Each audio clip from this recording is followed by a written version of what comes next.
One origin is the Tamil word Kaasu. நான் வந்து கடைக்கு போயிருக்கேன். நான் வந்து அந்த கடைக்காரனுக்கு நான் காசு தான் கொடுத்தேன். Hello everyone, my name is Anpu and welcome back to my channel.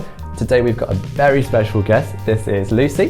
Hello, nice to meet you all. I'm Lucy and I run the English with Lucy YouTube channel. It's a pleasure having you here, and actually we had so much fun filming part 1 of this video. What did we do in that video, Lucy? We discussed the differences between British English and Indian English vocabulary, and it ended up being a really interesting video. Absolutely. So definitely check it out.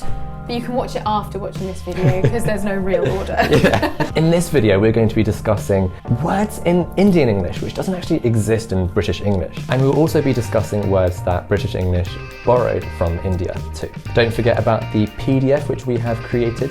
It lists out the vocabulary that we've used in both of our videos and got some fun extra kind of quizzes and exercises as well for you to try. Yeah, don't miss out. Alright Lucy, so have you heard of the word prepone? Prepone? No. Okay, so I have to be honest with you, I've never heard of it either. But one of my students actually asked me about prepone and asked about whether we actually use it in Britain. No, we don't use prepone. It's actually Indian English, and what it means is bringing forward a meeting or bringing forward something. So like the opposite of postpone? Absolutely. The opposite of postpone, but in British English we don't actually have... But that's so logical. Yeah. I think we should have it rather than can you bring it forwards, can you prepone? Yeah. Can we prepone the meeting? Oh. And it gets stuff done a lot faster, doesn't it? If you want to prepone something, postpone often has negative connotations because you don't want to delay a meeting. But if you want to get things done quicker, prepone. I think we should start a petition to incorporate prepone into our daily English life. It just saves a lot of valuable time, doesn't it? I think so. I like that word a lot. All right, this next one is a word that one of my students suggested to me. They said that in Indian English, they say mind blasting. Mind blasting, does that mean they're kind of like confused about something, or? Well, I think it's an equivalent to mind blowing. I just think it's a little change.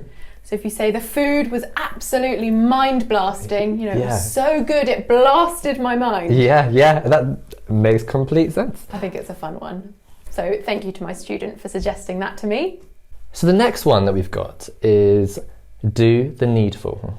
Okay, this one came up a lot. I think I've seen it. Do the needful means do what is needed. It's often used to talk about boring official work, so bureaucracy. So for example, instead of saying, please can you send me all of the tax forms and all of the documentation I need, instead you could just say, kindly do the needful, as in do what you need to do, send me all of those forms. It's really time saving, isn't it? And it just communicates exactly what you need. Yeah, so please let us know if you are from India, if you say do the needful. Is it such a common phrase? We'd love to find out. The next one I absolutely love because I've never heard of this being used in Britain before. I don't know if you've heard it being used. Absolutely This not. one on the screen now. Rowdy Sheeter. Rowdy Sheeter, Isn't that amazing? I have no idea. Yeah, he's a rowdy sheeter. So before I go into the meaning, just want to give you a few synonyms, as in words which have a similar meaning to that word or phrase rowdy sheeter. We've got criminal, offender, juvenile, and gang. So the definition of this one is someone who has a criminal record, is a rowdy sheeter. Okay, so in what kind of sentence would it be used? You don't want to trust that guy, he's a rowdy sheeter and he probably causes a lot of havoc. So we've got the definition in front of us. It's defined as a person who has a criminal record, i.e. an official record of the crimes that they have committed. And so the record is probably, like you said... The sheet. Yeah. So an example, Lucy, would be that rowdy sheeter was captured by the police and sent straight to jail. So that his sheet would be even more rowdy. Even more rowdy. And then the last one that we found that was coming up again and again and again was kindly adjust. Yes. Well, apparently it's what people say kind of instead of excuse me. So if you're in a crowded train, you might say to people, kindly adjust, you know, I'm sorry, excuse me. It sounds really nice and formal, doesn't it? It sounds really pleasant. Kindly adjust instead of I guess excuse me sounds really formal, but instead of saying move out the way, again, no one really says that actually, do they? I like the way it's adjust, as in move slightly to fit better rather than move. Yeah, I like it a lot. Move is very abrupt. If we ever visit India one day, I'd love to get on a train and say, could you kindly adjust or kindly adjust? Yeah, and see if people kind of accept it as something that they commonly say. I'd like to see that. That was really interesting, going through the words that don't even exist in British English. But now we're going to discuss the words which were borrowed from India. So the first one I want to start off with, and it's a classic example, is catamaran. So Lucy, do you want to start off by explaining what catamaran is, and then I can explain the etymology and where that came from? Yes, so a catamaran is a boat which floats on two long sections, and the middle bit sort of hovers. That's a catamaran as I understand it. Did you know that this one actually was derived from a Tamil word, Tamil word?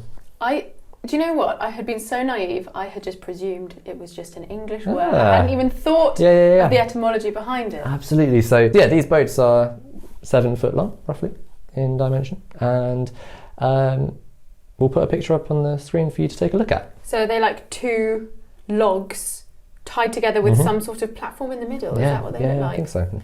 Interesting. I wonder how often they're still used today. Yeah, absolutely. The next one is the word shampoo.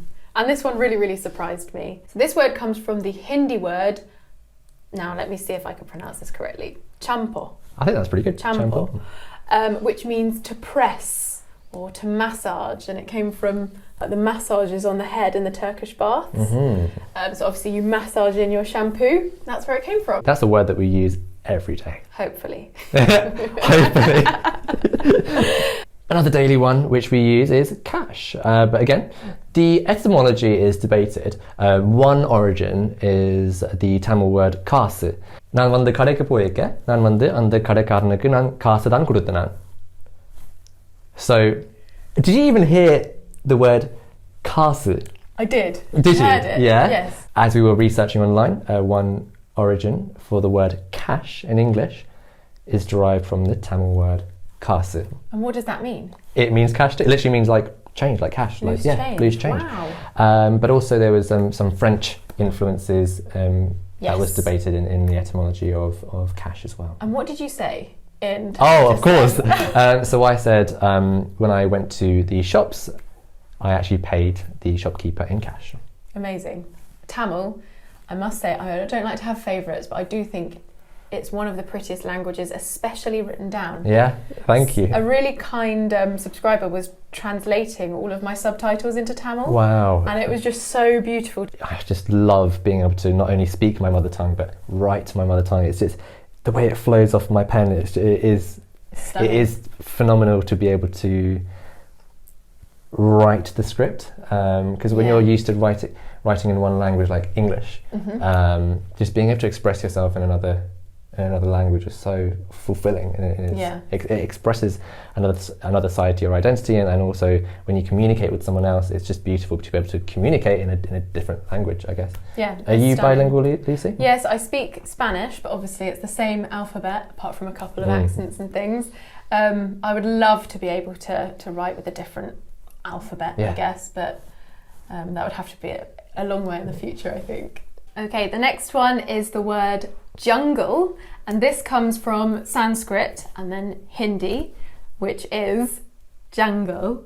Do you think I said that right? I think so, but unfortunately I don't speak Hindi or Sanskrit, so please let us know how that was. Yes, let us know how our pronunciation is of the words that aren't in English or Tamil. And that means desert, wasteland or forest. Oh, so a jungle in the original sense could mean wasteland and desert too. Well, it means uncultivated ground. Yeah, but now the definition has changed in British English, isn't it?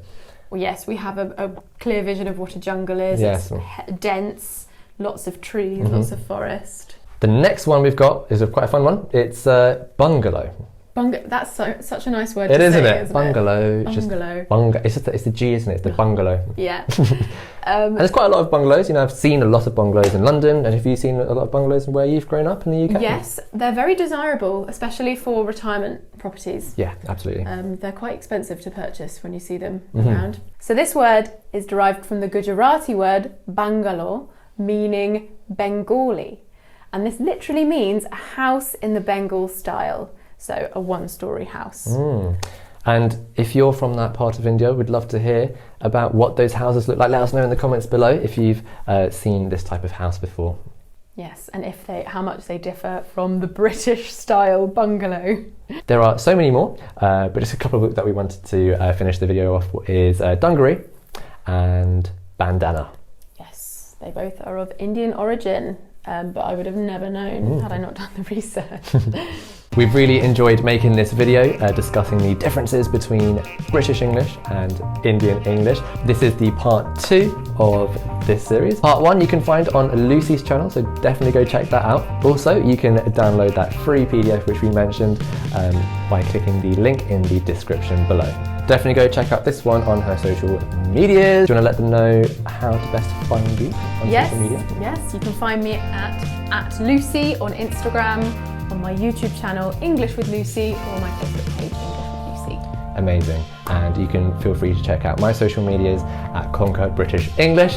And the video is not a video if we haven't done my outro. What is the outro? So let me teach you. We've got a hand action that we do. All right. Cheers. It is love.